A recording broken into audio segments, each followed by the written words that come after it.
Dinas Kesehatan Kota Ambon memberikan suntikan anti tetanus dan vaksinasi anti rabies kepada seluruh warga yang terjangkit rabies.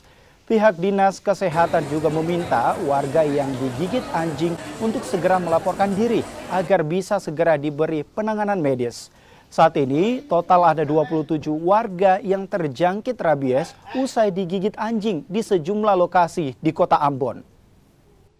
Artinya begini, ketika rabies, penanganan anjing itu ada di Dinas Pertanian. Tupoksi untuk anjing.